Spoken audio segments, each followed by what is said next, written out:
So this is a question on multiplying and simplifying or expanding brackets, as it's sometimes referred to. We have two terms in each bracket, and for this I'm going to use something called the FOIL method.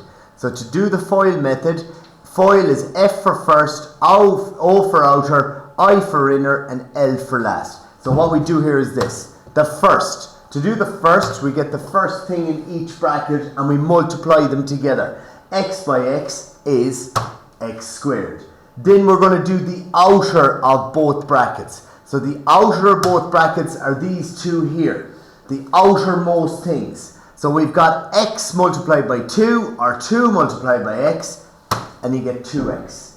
The next thing we do is the inner. So the inner here, the two inner bits, the 3 by the x there and 3 by x is 3x. And finally the last bit, and fitting that it's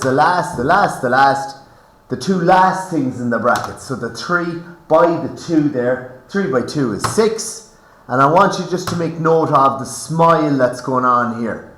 The smile that's going on, smiley, that might help you. And basically, to finish this off, we've got to tidy up here. The 2x plus the 3x gives you 5x. No more x squareds, no more just numbers. So your final answer is x squared plus 5x plus 6.